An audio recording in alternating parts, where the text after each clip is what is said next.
আসসালামু আলাইকুম সবাইকে, ওয়েলকাম টু মাই চ্যানেল। আশা করছি সকলেই ভালো আছেন। আলহামদুলিল্লাহ, আল্লাহ তাআলার রহমতে আমরাও কিন্তু ভালো আছি। আর এই সুস্থতা নিয়ে শুরু করলাম নতুন আরও একটি ব্লগ। আজকের ব্লগটি আমি শুরু করলাম সকালবেলা থেকে, তাও আমার রান্নাঘর থেকে। আর গতকালকে জেনেছেন যে যারা আমার আগের ভিডিও দেখেছেন তারা অবশ্যই জানেন যে আমি স্বপ্নে থেকে একটা পরোটা এনেছিলাম। এইটা একটা নতুন কোম্পানি, যদিও এর আগে এই কোম্পানির পরোটা আমি খাইনি। আর আমরা যারা ফ্রোজেন পরোটা কিনে খাই তারা সকলেই কিন্তু কম বেশি জানি যে প্যাকেট মানে কাটার পর দেখা গিয়েছে যেই কয়টা ভাজার সেই কয়টা রেখে তারপর কিন্তু আবার ফ্রিজে রেখে দিতে হয়, না হলে তো দেখা গিয়েছে যে সব কিছু নষ্ট হয়ে যাওয়ার সম্ভাবনা আছে। তো আমিও কিন্তু সেইটাই করলাম, আমি 2টা পরোটা ভাজবো, সেই জন্য আমি 2টা পরোটা কিন্তু বের করে নিয়েছি। আর চুলাতে কিন্তু আমি আগে থেকেই একটা ফ্রাইং প্যান বসিয়ে দিয়েছি, যেটার মধ্যে কিনা আমি পরোটাটা ভেজে নিব। তো ফ্রোজেন পরোটা ভাজার জন্য কিন্তু এক্সট্রা কোনো তেলের প্রয়োজন হয় না, দেখা গিয়েছে যে এই পিঠ ওই পিঠ করে কিন্তু ভাজলে হয়ে যায়। তো আমি কিন্তু ফ্রাইং প্যানটা গরম করার পর এই তো দিয়ে দিলাম মানে পরোটাটা। আর এখন কিন্তু আমি এই পিঠ ওই পিঠ করে ভেজে নিব। যাই হোক, এক পাশে তো আমার একটু বেশি ভাজা হয়ে গিয়েছিল, ব্যাপার না, কারণ সব দিন তো দেখা গিয়েছে যে পারফেক্ট হবে সেই রকম কিন্তু নয়। ভিডিওটি যারা কন্টিনিউ করছেন তাদের কাছে ছোট্ট একটি রিকোয়েস্ট যে ভিডিওটি কন্টিনিউ করার সময় অবশ্যই আপনারা একটি লাইক দিয়ে কন্টিনিউ করবেন। আর যারা এই কাজটি আগে থেকে করেছেন তাদের জানাই অসংখ্য ধন্যবাদ। প্রতিদিন খাবার বানাতে কিংবা রেডি করতে কিন্তু অনেক সময় আমাদের গৃহিণীতে ঝামেলার মনে হয়। তো বাসায় যদি এই রকম ইনস্ট্যান্ট পরোটা থেকে থাকে তাহলে কিন্তু আমাদের কষ্টই হয় না, দেখা গিয়েছে চট জলদি কিন্তু আমরা ভেজে নিয়ে তারপর খেতে পারি। যাই হোক, মেয়েকে তো জিজ্ঞেস করলাম যে কি দিয়ে খাবে, ও বললো যে আম্মু আমি রোল করে খাবো। তো রোল করে যেহেতু খাবে তো একটা ডিম ফেটিয়ে তারপর কিন্তু ফ্রাইং প্যানে আমি ভেজে নিচ্ছিলাম। তো ভাবলাম এইভাবে করে ফেটিয়ে নিয়ে তারপর ভাজলে কিন্তু ভালোই হয়। আর আমি চুলার জালটা এতটা হাইতে করে দিয়েছিলাম কি আর বলবো, তো সাথে সাথে হচ্ছে কমিয়ে নিয়েছিলাম। দেখা গিয়েছে যে এইরকম ভুল কিন্তু আমাদের খুব কম বেশি হয়েই থাকে, কারণ আমার ক্ষেত্রে বেশি একটা হয়।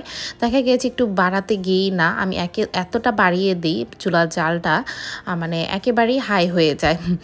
আর এই তো এই মানে ডিমটার সাথে কিন্তু মানে উপরেই আমি পরোটাটা দিয়ে দিলাম, কারণ ও হচ্ছে একটার বেশি পরোটা খাবে না, সেই জন্য একটা পরোটার মধ্যেই কিন্তু আমি এই রকম করে দিয়ে দিলাম। আর আপনাদের সাথে একটু শেয়ার করি, আজকে কিন্তু আফরা স্কুলে যায়নি। কেন স্কুলে যায়নি সেটার কারণ হচ্ছে মানে সকালবেলা এতটা বিরক্ত করছিল, আমি স্কুলে তো যাব না তো যাবই না। তো মাঝে মাঝে দেখা গিয়েছে যে সুন্দরভাবেই যায়, আবার মাঝে মাঝে কিন্তু এতটা বিরক্ত করে। তো সকালবেলা বললাম আচ্ছা তোমার আজকে যাওয়া লাগবে না। আমি বুঝতে পারছিলাম না এটা কি ঠিক করেছি নাকি ভুল, কারণ ও অনেকটাই জিদ করছিল, এই দিক দিয়ে হচ্ছে টাইমও কিন্তু চলে যাচ্ছিল। যাই হোক, এই তো আফরাকে তো পরোটাটা খাইয়ে দিচ্ছিলাম, কারণ ও হচ্ছে রোল করা পরোটা অনেকটাই পছন্দ করে, না নয়তো আবার চিনি দিয়ে। তো আমি হচ্ছে মানে যেহেতু 2টা পরোটা ভেজে নিয়েছিলাম, আমি হচ্ছে কাঁচা কাঁচা করে একটা ডিম পোচ করে নিয়েছিলাম, এইটা দিয়ে কিন্তু আমি পরোটাটা খেয়ে নেব। আর সকালবেলার নাস্তা কিন্তু খুব কমই আমাদের বাসায় করা হয়, তো দেখা গিয়েছে যে হালকা পাতলা হলেই কিন্তু আমাদের নাস্তাটা মামের হয়ে যায়।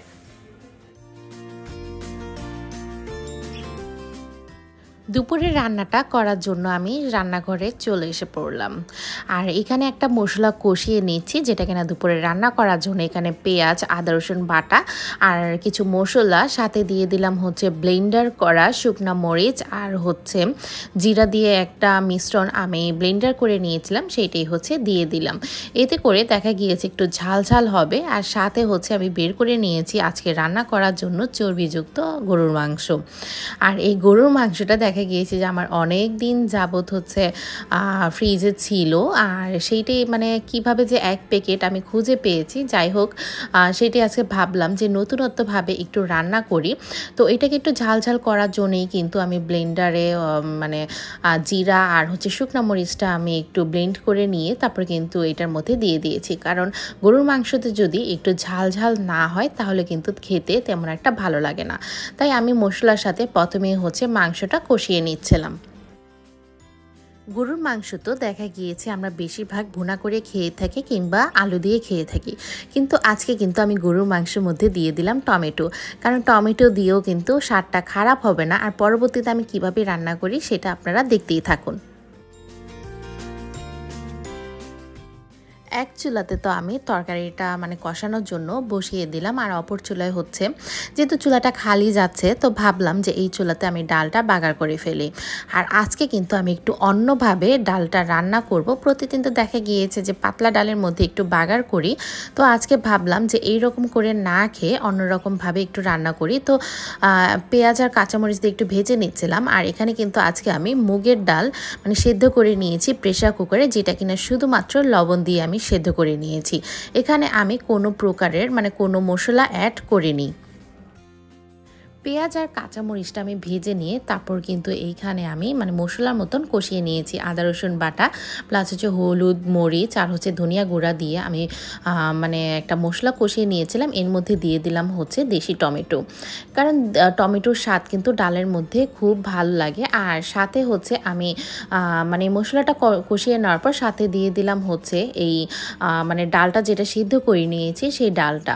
এভাবে রান্না করে মানে আমার কাছে মনে হচ্ছিল যে এভাবে রান্না করলে খুব ভালোই লাগবে, খারাপ লাগবে না। কারণ আমরা তো প্রতিদিন দেখা গিয়েছে একটু ঘন করে মসুর ডালটাই বেশি খেয়ে থাকি কিংবা পাতলা করে ডালটা খেয়ে থাকি, তো আজকে ভাবলাম একটু নতুন করে ডালটাও ট্রাই করা যায়। আর আপুদের বা ভাইয়াদের এত এত আমি ভিডিও দেখি যে দেখে মনে হয় কোন খাবার রেখে কোন খাবারটা আমি ট্রাই করব। যাই হোক, নতুনভাবে আমিও ট্রাই করে ফেললাম। আর অপর চুলাতে কিন্তু আমার গরুর মাংসটা এটা কিন্তু অনেকটাই মানে একেবারে কষানো হয়ে গিয়েছে মাশাল্লাহ, দেখতেই পারছেন মানে তেল কিন্তু ছেড়ে দিয়েছে আর একেবারে ভুনা ভুনা টাইপের হয়ে এসেছে। তো এই পর্যায়ে কিন্তু আমি দিয়ে দিব বাঁধাকপি। শীতের মধ্যে তো আমরা দেখা গিয়েছে যে অনেকেই বাঁধাকপি বা ফুলকপি দুইটাই কিন্তু ট্রাই করেছি, বেশিরভাগ সবজি হিসেবে কিন্তু ফুলকপিটাই খাওয়া হয়েছে।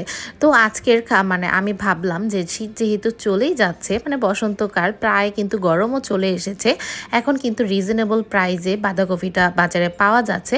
তো আজকে বাঁধাকপি দিয়েই কিন্তু আমি গরুর মাংসটা ট্রাই করব। আর বাঁধাকপিটা কিন্তু দেখা গিয়েছে যে দেওয়ার পর একেবারে ফুলে ফুলে রয়েছে, মনে হচ্ছে যে নাড়াচাড়া দেওয়া যাবে না। তো আমি ভাবলাম যে এখন আর নাড়াচাড়া দেবও না, কারণ এখন যদি আমি ঢেকে কিছুক্ষণের জন্য রেখে দিই তাহলে কিন্তু অনেকটাই মানে উনে যাবে জিনিসগুলো আর কিন্তু অনেকটাই কমে আসবে। যাই হোক, অনেকক্ষণ পর আমি আবারও হচ্ছে মানে ঢাকনাটা তুলে নিলাম।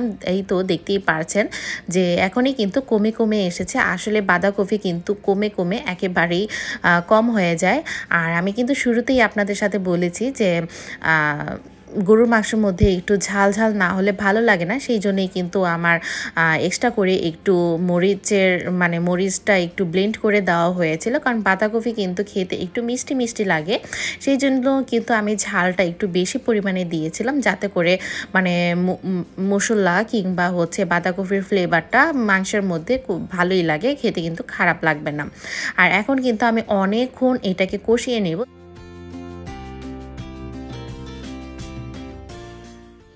গরমের দিন তো প্রায় চলে এসেছে, আর আফরার গরমের দিনের হচ্ছে নিত্যদিনের সঙ্গী এই ট্যাঙের শরবত। আমার ভিডিওতে এখন থেকে প্রায় দেখতে পারবেন যে আফরা হচ্ছে ট্যাঙের শরবত খাচ্ছে কিংবা এভাবে শরবত খাচ্ছে, কারণ ও হচ্ছে লেবুর শরবত তেমন একটা পছন্দ করে না, তো ওকে বেশিরভাগই হচ্ছে ট্যাঙের শরবত বানিয়ে দিই। আর বাইরে কিন্তু আজকে অনেকটাই রোদ উঠেছে, আর দুপুরবেলাতে এমনিতেও আমাদের বাসায় অনেকটাই গরম লাগে, যার কারণ হচ্ছে আমার বাসা যেহেতু 6 তলাতে আর উপরে হচ্ছে ছাদ, আর ছাদের গরমটা কিন্তু আমার বাসাতে মানে অনেকটাই লাগে, সেই কারণে কিন্তু মানে দুপুরবেলাতে আসলেই অনেকটা গরম লাগে। বাঁধাকপি দিয়ে গরুর মাংসের তরকারিটা কিন্তু আমি অনেকক্ষণ কষিয়ে নেওয়ার পর তারপর আবার পানিও দিয়ে দিয়েছিলাম, কারণ গরুর মাংস যেহেতু শক্ত হয় নরম তো করতেই হবে। আর শেষ পর্যায়ে কিন্তু মানে একেবারে লাস্টের দিকে কিন্তু আমি দিয়ে দিচ্ছিলাম হচ্ছে গরম মশলার গুঁড়া, কারণ এইটা দিয়ে কিন্তু মানে দেখা গিয়েছে যে ফ্লেভারটা অনেকটাই ভালো আসবে। আর চাইলে আপনারা মানে জিরা গুঁড়াও দিতে পারেন। আর এভাবে কিন্তু আমি আরেকটু ভাজা ভাজা করে তারপর কিন্তু তরকারিটা নামিয়ে নেব। রান্না তো আজ আমার অনেক তাড়াতাড়ি হয়ে গিয়েছে। তো আম্মু এসেছিল আমার বাসায়। ভাবলাম যে আম্মুকে কি খেতে দিব, গরম গরম যেহেতু তরকারি হয়েছিল, মা মেয়ে এই তো তরকারি নিয়ে বসে পড়লাম মুড়ি দিয়ে খাওয়ার জন্য। আর এভাবে কিন্তু মানে গরুর মাংসের তরকারি বলেন না কেন বা মাংসের তরকারি মানে মুড়ি দিয়ে খেতে কিন্তু খুব ভালো লাগে। আমার কাছে খুবই পছন্দ গরুর মাংসের তরকারি মানে মুড়ি দিয়ে খাওয়ার জন্য। তো এই তো মানে অল্প পরিমাণে কিন্তু আমি নিয়ে এসেছি মানে খাওয়ার জন্য। আমি বললাম যে আম্মু তো এইটা দিয়ে বলছিল যে এতগুলো এনেছে কেন। আসলে মায়েরা এরকমই হয়, মানে অল্প কিছু দেখলেও তাদের মানে বেশি বেশি লাগে। তো আমি বললাম যে না, এখানে আমি অল্প করেই এনেছি, আসো আমরা দুইজনে মিলেই খেয়ে নেই।